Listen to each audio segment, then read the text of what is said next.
I have it. This I'm going by the law, Your Honor. I'm not just making No, up you're not anything. going by the law. You're making up the law as you go along. You're not going to make a mockery of the judicial system, which is what you're attempting to do. You're Then also not going to waste this court's time and resources on cases, on arguments that are invalid. I'm not but wasting any more time on it. We are done. All right, folks, buckle up. Because this one is a classic sovereign citizen disaster. We've got a man named Mr. Chavez who's staring down a mountain of credit card debt, but instead of just admitting it and working out a payment plan like the rest of us, nope. He decides he's going to outsmart the court with some sovereign mumbo-jumbo about how the bank actually owes him money. I'm not kidding. The judge wastes no time cutting through his nonsense. Right out of the gate, he says, "You're not going by the law, you're making it up as you go along." Mr. Chavez, can you turn on your camera and tell me your name? Chavez Arnold. There you go. All right. So Mr. Chavez, do you have all of that now? No, like he said, I didn't. After 10 days, he just sent. I mean, I could check my email, but I haven't received anything from him. Did you receive all the documents you requested? No. Mr. Royce, when were they sent? They were sent all documents except for he had requested internal accounting records of Chase Bank, just generally, not specific. But the Chase Bank record relative to his account statements were provided. Okay. So, Mr. Chavez, what is the defense on this case? What is your defense? Well, I needed to see one of the documents. Well, my defense is that, I've been researching the law and, the powers of the banks.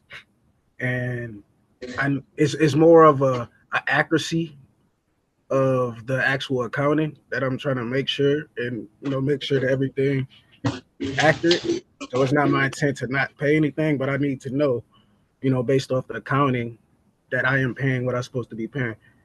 And based off of what they're saying, your last payment, back on 5/15/23, you owe $3,398.36. And they're coming for $3,398.36. That was the balance on the card at that time. Like, that's why I asked questions, Your Honor. You say you gave them 10 days to send it to me. They didn't send it to me. I just got an email this morning. You're not disputing that you had the card, right? But that's not the issue at hand, is what I'm saying. No, it is the issue at hand. The issue at hand is, did you have a credit card? Did you use money on that card? And did you not pay the card off? That's the only question. Right. Those are the questions. Okay, my defense is I am the lender and they borrowed from me. What did they borrow from you? My personal security. And honestly, that's the perfect description of what's happening here. This guy is standing in court trying to twist reality, like if he throws around enough fake legal jargon, the judge will just wave a magic wand and make thousands of dollars. In debt vanish.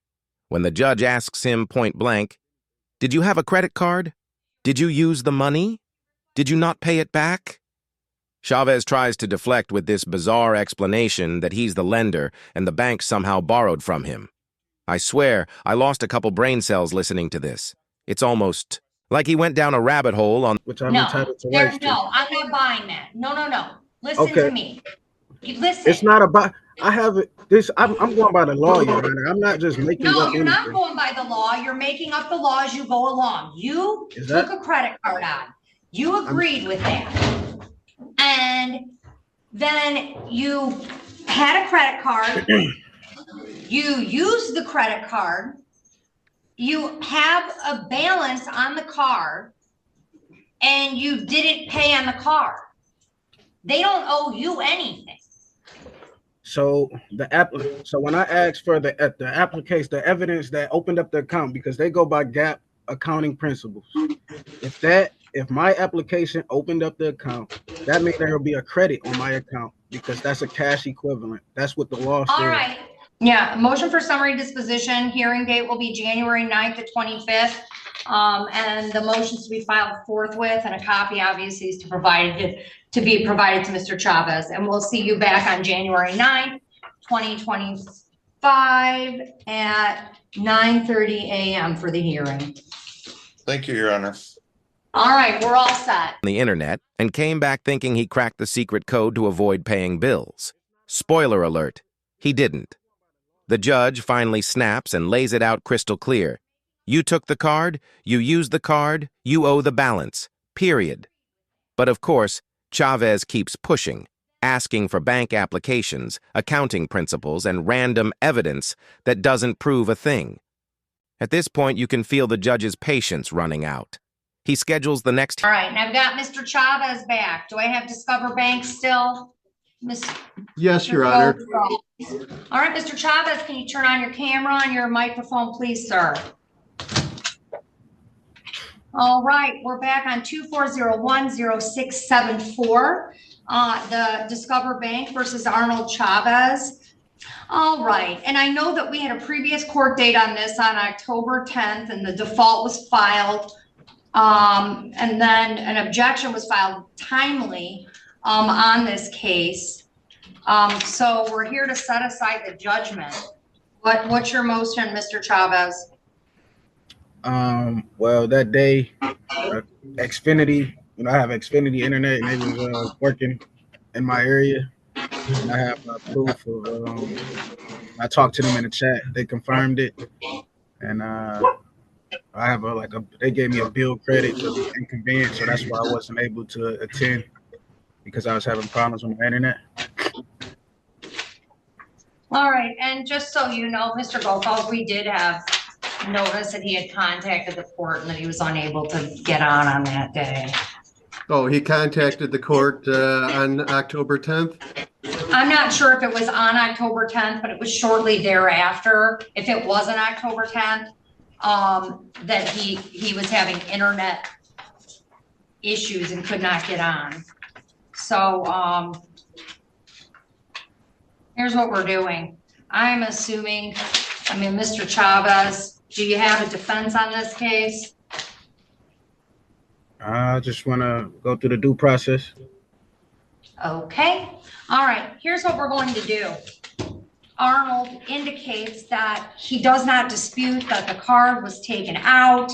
The only dispute he appears to have is that a few paragraphs here, he does not agree with the fact that by virtue of defendant's default and breach, the entire balance of the account is now due, and these statements were attached, that the contract and or monthly statements are written instruments, evidence indebtedness with a specified interest rate, and that he disputes whether or not it's an account stated. It clearly is. It's the original creditor. There's no sort of defense regarding assignment on this case. The balance at the time of the complaint was $4,378.29. Well, I have affidavits that support what I'm saying, but I will want to enter into this as evidence. The motion for summary disposition is granted sua sponte by this court. There is no valid defense to this claim, and I couldn't even enter any evidence. And a judgment in the amount of what is claimed in the complaint, $4,378.29, will be entered by this court, and documents can be submitted for that purpose. And officer, I have a few more documents for that, and we're all set. All right, we're all set. Thank you, Mr. Arnold. Mr. Arnold, I have ruled against you. I am allowed to do so on the court rules. You filed an answer. It's the appropriate response to this. You're not going to make a mockery of the judicial system, which is what you're attempting to do. You're also not going to waste this court's time and resources on cases, on arguments that are invalid. I'm not wasting any more time on it. We are done. Thank you. Thank you. Hearing and shuts the whole circus down because enough is enough. And let me tell you, That was just the first round. What's coming up next is even messier. The excuses get dumber, the judge gets harsher, and Chavez, he keeps digging his own grave. So, here we are again. Round 2. Mr. Chavez is back in court, this time facing another credit card company.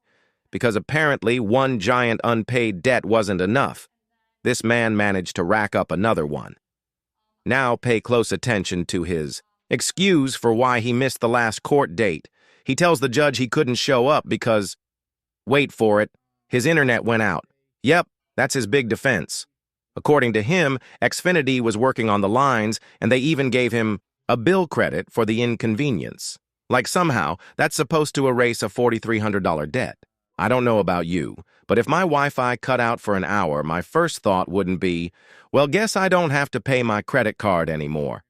The judge, surprisingly patient at first, even acknowledges that Chavez did call the court saying he had connection issues.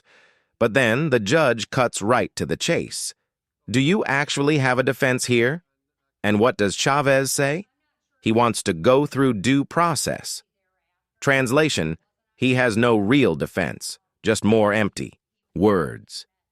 The judge reviews the case and makes it crystal clear. The balance is real, the statements are valid, and Chavez owes every single dime. But does Chavez take the hint? Nope. He tries to wave around some so-called affidavits and evidence that supposedly prove the bank is in the wrong. At this point, it's like watching someone try to stop a freight train with a paper cup, and that's when the judge finally has enough. His tone shifts, and you can hear the frustration boiling over. He grants the motion for summary disposition right then and there. Judgment entered. Chavez loses. End of story. And then the judge absolutely unloads on him. You're not going to make a mockery of this system. You're not going to waste the court's time. We're done. It's the kind of moment that makes you want to stand up and clap. Because, let's be honest, this wasn't a man fighting injustice. This was a man fighting reality. And reality won. And that's it. Case closed, game over, and Mr. Chavez walks away with 2 giant court losses hanging over his head. What makes this so wild isn't just the debt itself, it's the way he fought it. Instead of admitting, yeah, I used the credit card, I owe the balance, he tried to spin it into some bizarre fantasy where the banks actually owe him. It's classic sovereign citizen logic.